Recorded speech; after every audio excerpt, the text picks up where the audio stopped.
बच्चों, फिर बताया जाता है कि कोट जन्म तन हरमत होगी। परमात्मा जगह जगह खड़े होकर रोया करते थे हमारे लिए, और कुछ आकर्षित भी होते थे। कोयल के बच्चे तो लाग ही जाते हैं, वो डटते ही नहीं, उनको तुरंत प्रभाव हो जाता है। सचमुच भक्ति करनी चाहिए। इस प्रकार मान के 64 लाख शिष्य हो गए थे 700 साल पहले। इस ज्ञान को तो सिर्फ इतना सुनते थे कि सचमुच जो कह रहे हैं बात सच्ची है, मर जावांगे। ये वाणी ऐसी है, सीधी फोड़ देती है आत्मा के मैल को। फिर सुख होने शुरू हो जाते थे दाता का नाम लेते ही, इसलिए चिपकते चले गए। दाता भी चाहते थे, परमात्मा भी, कि इनका अपनी कलम चढ़ा दूं एक बार बस, इन पार तो होना नहीं। कलम चढ़ा गए दाता उस समय 64 लाख का। वो 64 लाख कुछ भक्ति करी उन्होंने, बहुत अच्छी। परमात्मा काफी संग रहे। फिर जब देखा कि अब इनको ज्ञान नहीं है, और ज्ञान बिना मुक्ति हो नहीं सकती, जब तक पूरा ज्ञान नहीं होगा ये डट नहीं सकते। दो काम हो जाते हैं, तीसरा नहीं होता है, तो फिर वो झाड़े लुआन चले जाते हैं। ये स्थिति होगी थी वहां। तो एक झटका दिया था, परीक्षा ली थी, सारे विमुख हो गए। जब परमात्मा ने हाथी पर बैठकर गंगा जल बोतल में भरकर, जैसे शराबी शराब पिया कर, एक वेश्या, प्रसिद्ध वेश्या जो परमात्मा की शिष्या हो चुकी थी और अपने धर्म कर्म को ठीक कर रही थी, लेकिन उस समय भी उसको वेश्या की फीत ही थी समाज की दृष्टि से। उस लड़की को हाथी पे बैठा के उसके कंधे पर हाथ धर के भगवान, और वो पानी गंगा जल पी रहे थे। उस हाथी को बाजार के बीचों बीच घुमा दिया। जो भी देखे वो एक, देख लो भाई दुल्हा बड़ी बड़ी बात बनाया करता कबीर, शराब पीवे और वैश्या को साथ लेकर घूम रहा है। उनके शिष्यों को लाओ, बुला बुला के देखो, हम तो पहले कहा करते पाखंडी आदमी है, अपनी आंखों देख लो, सरिया में वैश्यावृत्ति करता घूम रहा, शराबी कवाबी है ये। जो भी देखे वही कहते, मैं तो कभी कभी जाया करता, मन तो जाना ही छोड़ रखा है वह। मैं तो उसके साथ चला गया था एक बार। ऐसे 64 लाख भगवान से विमुख हो गए। सतगुरु भी चाहते थे ये बोझ सिर तो पड़े, अब ये समझ नहीं पा रहे। गरीब बड़ुआ बड़ुआ सबक है, कोई न जाने खोजे, दास गरीब कबीर करम, बाटत सिर का बोझ।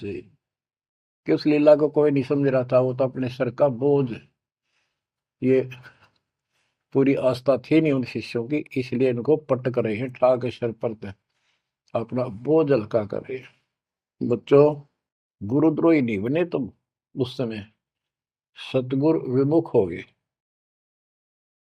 तो कबीर साहब कहते हैं, सतगुर विमुखा युग युग रोवे, मानुष जन्म पाके खो। सतगुर संगत छोड़ के लाख वर्ष जबकीन, इंद्रिय कर्म ना मोक्ष हो, रह काल के आदि। इसके लिए बहुत से प्रमाण आपको दिए गए हैं। जैसे राबिया सतगुरु विमुख हुई थी, गुरुद्रोही नहीं हुई थी वो। 4 साल दाता ने कितनी मेहनत करके उस बेटी के लिए, फातिमा के लिए, उनकी भेड़ बकरियां के बीच में बैठ के उस बदबू में, उस प्यारी आत्मा जो दर्दन में फंसी पड़ी थी, राबिया को ज्ञान सुनाया, बेटी अल्लाह खुदा की भक्ति करनी चाहिए, ये जीवन थोड़ा ही है, इसमें कभी भी मृत्यु हो जाएगी, फिर पता नहीं कहाँ जन्म होगा। कई दिन लगातार ये बात करते करते लड़की कहती थी कि महाराज, हम इबादत करते हैं, नमाज करते हैं, सारा कुछ करते हैं। उसका सारा अंधेरा हटाया, लड़की का समझ में आ गई, सृष्टि रचना बताई। 4 साल भक्ति करी, और कोई साथी था नहीं, दूसरा भक्त भाई बहन इस मार्ग के बताने वाला। समाज के प्रभाव से परमात्मा वाली सत साधना छोड़ दी, क्योंकि सत्संग ना सुनने से इस तरह मैल आवेगा, ये भूल जरूर पड़ जाती है। क्योंकि गलत बताने वाले तो सारा समाज, सारा वही साधना सब कर रहे थे, तो वही अपनी साधना करने लगे। लेकिन ये प्रेरणा इतनी होगी थी कि शादी नहीं कराऊंगी, मोक्ष पाऊंगी। सारा कुछ हो गया था, लेकिन माता पिता को टेंशन होगी कि लड़की को घर पर नहीं रख सकते, तो कह दिया बेटी या तो निकाह करा ले, नहीं तो अब दोनों मराएंगे। लड़की ने विचार कर लिया कि माता पिता की हत्या का दोष मुझे लगेगा, इसलिए यस कर देती हूँ, अपने पति से बात करूंगी। निकाह करने की यानी शादी की हाँ भर ली और ब्याह हो गया। अपने पति के घर चली गई। वो एक अच्छा अफसर था, साहब था, नेक आत्मा था। राबिया ने स्पष्ट कर दिया, बात सुनो मेरी, मैं भक्ति करना चाहती हूँ और मैं संतान उत्पत्ति नहीं करूंगी।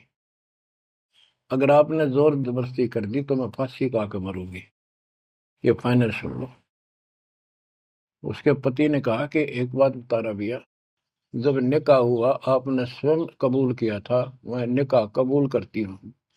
मुसलमानों के अंदर एक विशेष बात है कि लड़का लड़की चाहेंगे तो ब्याह होगा, ना हुआ नहीं। तो तेने उस समय कबूल क्यों किया था? राबिया बोली, मेरी मजबूरी थी, समाज का दबाव था मेरे माता पिता पर।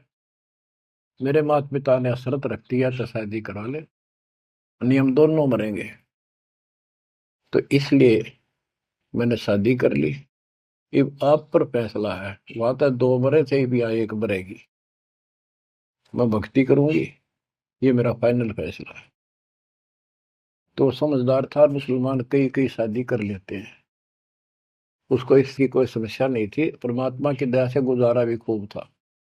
वो बोला, राबिया बात सुन ले, जैसा समाज का दबाव तेरे ऊपर था, तेरे माता पिता पर, ऐसा समाज मेरा भी है, और यहाँ मुझे भी जवाब देना भारी हो जाएगा अगर तू इधर उधर जाओगी। तो जाइए भक्ति के लिए, इसलिए घर में रहेगी, मेरी तरफ से मेरी बहन होगी, संसार की दृष्टि में मेरी पत्नी बढ़कर रहना होगा। राबिया ने कबूल कर लिया, यस कर दी।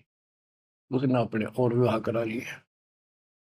जब वो होगी 50 साल के ऊपर, हज करने चली। उसके पति ने कहा, आपके लिए मैं गाड़ी घोड़ा ऊंट तैयार करवा देता हूँ, अरे जाओ, बहुत खुशी की बात है, मुझे भी पुण्य मिलेगा आपके सहयोग में। वो कहने लगी, मैं पैदल जाऊंगी। यानी भावना अलग होती है भगत की, या धार्मिकता रंगी हुई होती है पिछले जन्मों की। वो चल पड़ी, पैदल चल पड़ी। रेगिस्तान ज्यादा होते थे उस टाइम, सभी जगह सूखे पड़ते थे। मक्का में चली, मक्का के राह पे काफी सफर तय करने के बाद एक कुआं आया। उस कुएं पे ना बाल्टी थी, ना कोई रस्सी थी, वो लगता था उसमें गिर गई थी। उधर एक कुतिया बहुत प्यासी थी, प्राण जानने हो रहे थे उसके। राबिया को समझते देर नहीं लगी, वह कभी राबिया के पैरा में आवे, कभी कुएं की तरफ जावे। बहुत बुरा हाल था उसका। उसके छोटे छोटे बच्चे भी थोड़ी सी दूरी पर विलख रहे थे। उस पुण्यात्मा ने, धार्मिकता भर दी थी दाता ने उसने, अपने सिर के बाल पाड़े, उसकी रस्सी बांटी, 5 5 4 4 बाल लेकर, और लंबी रस्सी गांठ डाला का बना के अपने कपड़े उतार के उस रस्सी के कपड़े बांध गए। पहले मोटे मोटे कपड़े होते थे सूत के, और वो बहुत पानी सोख लेते थे। कुएं में बाल्टी की तरह डाले, बाहर लाकर उनको नचोड़ा। एक मटके का केकरा सा पड़ा था, टुकड़ा फूटा हुआ, उसमें पानी भरती गई, कुतिया पी गई 2 किलो पक्का पानी, और पी कर चली गई। अब उसने अपने कपड़ों से, गिल्ले कपड़ों से सिर का ब्लड साफ किया, और झाड़ झूड़ के कपड़े, गर्मी के दिन थे, ठीक सा मौसम था, वो कपड़े निचोड़ कर पहन लिए और सफर पर चलने को तैयार हुई। इतने में वो मक्का मकान उठ गए, वो महल मंदिर वो कब्बा उठ गए और कुएं के साथ आकर लग गया, जैसे प्लेटफार्म पर ट्रेन आकर लगती है। राबिया के देख आश्चर्य का ठिकाना नहीं कि मक्का ही आ गया, मैं तो मक्का ही जाना था, पटदे चढ़ गई।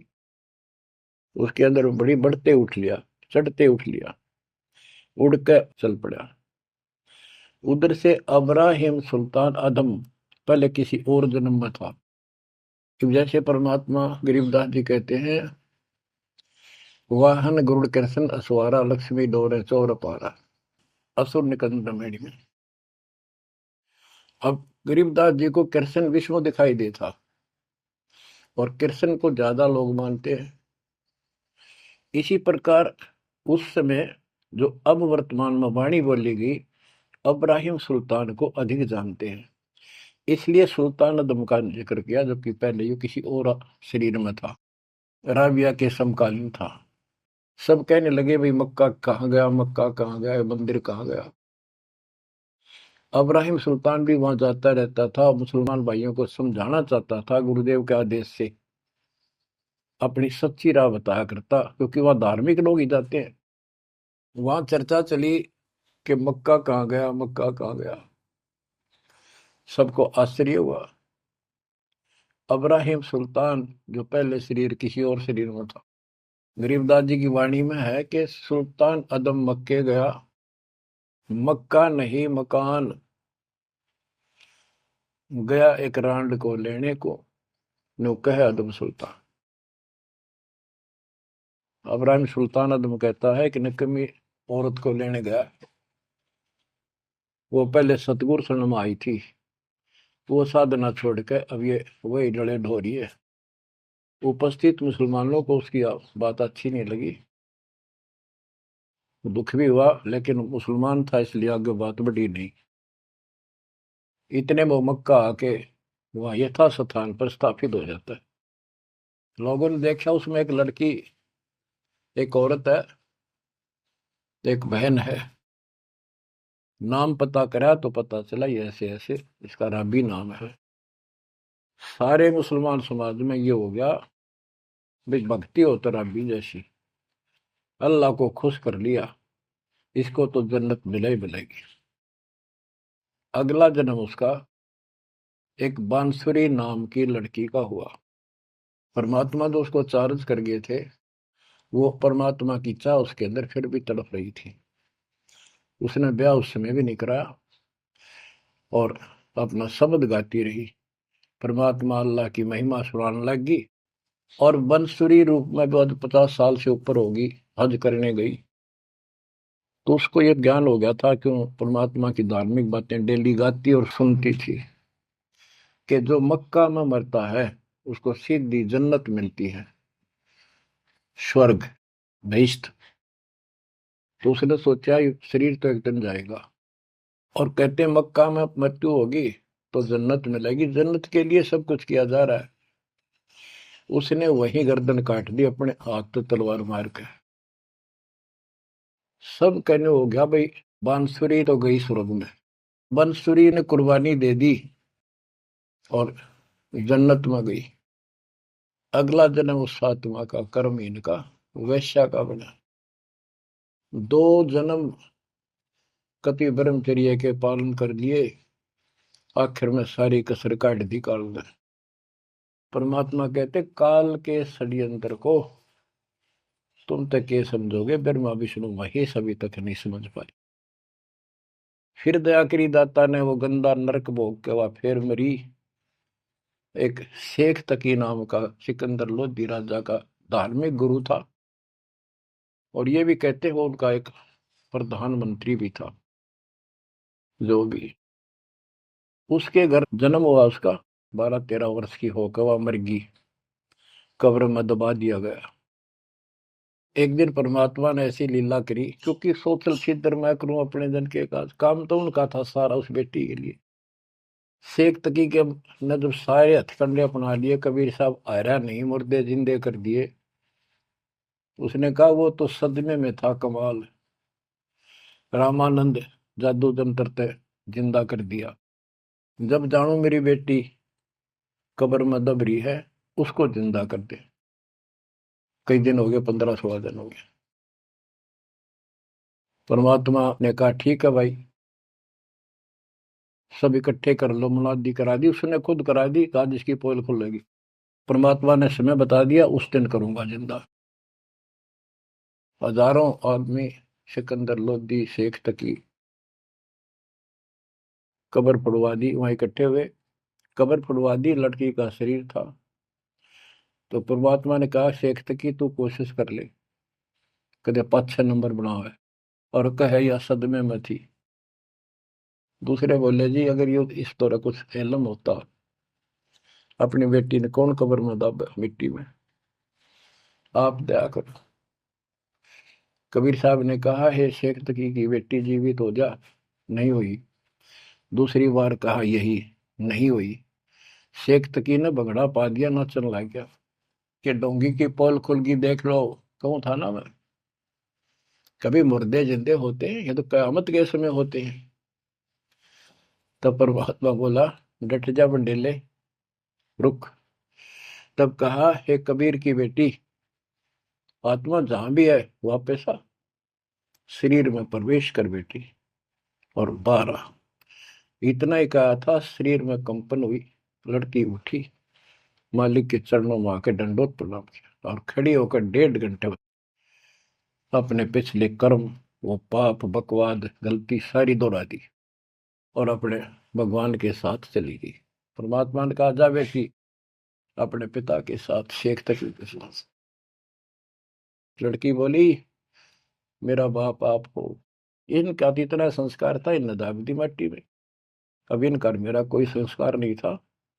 आगे मेरा पशु दुनिया में जाने का नंबर था, और ये भगवान वहां गए, धर्मराज के दरबार से मुझे बाई फोर्स लाए। तो बच्चों कहते गोरख से ज्ञानी गणे सुखते जति जिहान, सीता सी वो वारिया दूर संत स्थान। ये बड़े बड़े लतीफेदार भाषण करते हैं, सत्संग सुनाते हैं। कहते हैं बीजक की बात कह बीजक नाही हाथ, पृथ्वी डोबण उतरे कह मीठी बात। बच्चों प्रसंग चल रहा था सत्संग का, सतगुरु विमुखा योगी गुरु है। तो इसी प्रकार हम सतगुरु विमुखा हुए जब, आज तक रो रहे हैं। हमारे वो कुछ भक्ति करा कर चार्ज कर गए थे, जिस कारण से अपने को मनुष्य जीवन मिलते हुए आ रहे हैं, और भक्ति की चाह भी है। यह गलती फिर न दोहराइए।